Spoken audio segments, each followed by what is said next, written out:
بسم اللہ الرحمن الرحیم جی السلام علیکم۔ یہ واقعہ میرے گاؤں کے ایک شخص کے ساتھ پیش آیا۔ سارے گاؤں میں یہ واقعہ مشہور ہو گیا تھا۔ آج اس واقعے کو 40 سال سے زیادہ عرصہ گزر چکا ہے اور وہ شخص بھی اب اس دنیا میں سے گزر چکا ہے۔ ڈھلتا ہوا سورج آہستہ آہستہ غروب ہو چکا تھا۔ پہلے مشغلہ اندھیرا ہوا اور پھر غیر محسوس طور پر تحریکی کی چادر ہوتی چلی گئی۔ بس تیزی سے اپنی منزل کی جانب گامزن تھی۔ اندھیرے کی وجہ سے بس میں لائٹیں جل رہی تھیں۔ گاڑی میں آہستہ آواز میں زندگی چل رہے تھے۔ مجھے اس کے سفر سے الرجی ہے، اس میں میری طبیعت خراب ہو جاتی ہے، چکر آتے ہیں، قے ہو جاتی ہے۔ اس وقت میں یہی سوچ رہا تھا کہ چھت پر جا کر بیٹھ جاؤں، کیونکہ اندرون کی گاڑیوں میں لوگ چھتوں پر سفر کرتے ہیں، لیکن سردی بہت زیادہ تھی، اس لیے میں نے اپنے خیال کو خود ہی رد کر دیا۔ اندھیرا گہرا ہو چکا تھا۔ کھڑکی کے باہر جو درخت نظر آ رہے تھے وہ اب اندھیرے میں گم ہو گئے۔ تمام مسافر بہت پریشان تھے کیونکہ بس اپنے مقررہ ٹائم سے بہت لیٹ تھی۔ بس راستے میں خراب ہو گئی تھی۔ میرا گاؤں شداد کوٹ ابھی بھی آدھے گھنٹے کی مسافت پر تھا اور بس کا آخری سٹاپ تھا، مگر میری پریشانی یہ تھی کہ بس جب مین روڈ پر اتارے گی، جبکہ میرا گاؤں مین روڈ سے کافی دور تھا۔ اگر زیادہ دیر ہو گئی تو کوئی سواری بھی نہ ملے گی۔ مغرب کے وقت گاؤں کے لوگ اپنے گھروں کو لوٹ جاتے ہیں۔ اندھیرا ہوتے ہی گاؤں میں چور ڈاکوؤں کا راج ہوتا ہے۔ مجھے اس بات کا خوف تھا کہ اگر لیٹ ہو گئے تو پیدل گاؤں جانا پڑے گا۔ عشاء کا وقت ہونے والا تھا۔ آخر خدا خدا کر کے میرا سٹاپ آ گیا، لیکن بہت دیر ہو چکی تھی۔ میں بس سے اترا تو 10 بج رہے تھے۔ اس وقت سٹاپ پر دکانیں بند تھیں، ہر طرف پھو کا عالم تھا، نہ بندہ نہ بندے کی ذات۔ وہاں لگے اکلوتے کھمبے پر اسٹریٹ لائٹ جل رہی تھی، جس کی دھیمی لائٹ پر کچھ فاصلے پر 2 کتے نظر آئے جو آپس میں لڑ رہے تھے۔ کچھ دیر میں سٹاپ پر کھڑا رہا کہ کس راستے سے گھر جاؤں، کیونکہ یہ ایک راستہ مین روڈ والا تھا جس پر چوروں ڈاکوؤں کے ہاتھوں لوٹنے کا ڈر تھا، جبکہ دوسرا راستہ کھیتوں سے گزرتا تھا۔ چنانچہ میں نے کھیتوں والے راستے کا انتخاب کیا اور راستے پر چڑھ پڑا۔ ابھی تھوڑا سا ہی آگے گیا تھا کہ کسی چیز سے الجھ پڑا اور دھڑام سے گر پڑا، اور ایسے محسوس ہوا جیسے کسی سوئے ہوئے شخص پر گرا ہوں۔ پھر میں نے اس کو دیکھنے کی کوشش کی۔ حیرت انگیز طور پر وہاں کوئی بھی نہ تھا۔ میں گھبرا گیا کیونکہ وہ میرا وہم نہیں تھا بلکہ حقیقت میں کسی سوتے ہوئے شخص سے میں ٹکرایا تھا، مگر اچھی طرح دیکھنے پر کوئی نہیں تھا۔ یہ صورتحال میرے اوسان خطا کرنے کے لیے کافی تھی۔ میں تیزی سے چلنے لگا۔ ابھی مجھے چلتے ہوئے زیادہ دیر نہیں ہوئی تھی کہ چھن چھن چھنا چھن کی مخصوص آواز سے میرے کان کھڑے ہو گئے۔ پیر کی جھنکار اپنے قریب سنائی دے رہی تھی۔ اس آواز نے میرے رہس سے حوصلے بھی ختم کر دیے۔ میں بدحواسی میں بھاگ کھڑا ہوا، مگر وہ آواز بھی میرے ساتھ بھاگ رہی تھی۔ اچانک مجھے ٹھوکر لگی اور میں منہ کے بل گر پڑا۔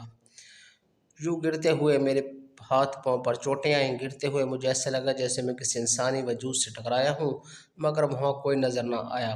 اب چھن چھن کی آواز آنا بند ہو گئی تھی۔ جب میرے حواس بحال ہوئے تو ایک اور حیرت انگیز انکشاف نے مجھے شدر کر دیا کہ مجھے چلتے چلتے کافی دیر ہو گئی تھی، مگر میرا سفر ختم ہونے کا نام ہی نہ لے رہا تھا۔ میں نے ادھر ادھر دیکھا تو میں وہیں کا وہیں کھڑا تھا جہاں مجھے ٹھوکر لگی تھی۔ میں نے سوچوں میں گم تھا کہ مجھے بہت سے لوگوں کے ہنسنے کی آواز آئی، اور ان میں سے ایک نے کہا کہ اس سے اٹھاؤ اور ساتھ لے چلو۔ یہ سن کر میں تو بے ہوش ہو گیا۔ آخری جملہ جو میں نے بے ہوش سے پہلے سنا وہ یہ تھا۔ آنکھ کھلی تو میرے لیے ایک اور حیرت کا جھٹکا لگا۔ میں ایک گھنے درخت کے ساتھ بندھا ہوا تھا اور میرے منہ پر کپڑا ٹھونسا ہوا تھا۔ اچانک انہی کی آواز پھر گونجنے لگی۔ میں مرنے کے لیے تیار تھا۔ تھوڑی دیر میں میرے ارد گرد عجیب و غریب مخلوق تھی۔ وہ مجھے ایک بہت بڑے میدان میں لے گئے۔ پھر ایک روشنی کی لکیر چھوٹی اور دیکھتے ہی دیکھتے ایک نورانی صورت والے بزرگ نمودار ہوئے۔ ان کے ہاتھ میں تسبیح، سر پر امامہ اور چہرے پر داڑھی تھی۔ وہ ایک کرسی پر بیٹھ گئے۔ انہوں نے ایک نظر مجمع پر ڈالی اور کہا مقدمہ شروع کیا جاوے۔ اچانک ان کی نظر مجھ پر پڑی اور اس نے کہا کہ اس انسان کو کون یہاں لایا ہے اور کیوں لایا ہے؟ سرکار، یہ انسان ہمارے علاقے سے اس وقت گزر رہا تھا جب ہمارا وقت ہوتا ہے۔ اس وقت میں انسانوں کو آنا ممنوع ہے۔ بزرگ نے ڈانٹتے ہوئے انداز میں کہا، یہ اللہ کی زمین ہے اور انسان اللہ کو بہت پیارا ہے، اس کو فوراً وہیں چھوڑاؤ۔ لیکن سرکار، یہ ہمارے آدمی کو کچلتا ہوا گزر گیا تھا، اس نے ہماری نیند خراب کی ہے۔ تمہیں کس نے کہا کہ راستے میں سو جاؤ؟ چلو اسے فوراً چھوڑ کر آؤ۔ تب مجھے 2 ہاتھوں نے اٹھایا اور مجھے میرے گاؤں کے باہر پہنچا دیا گیا۔ میں بھاگ کر اپنے گھر آ گیا اور مجھے 3-4 روز شدید بخار رہا۔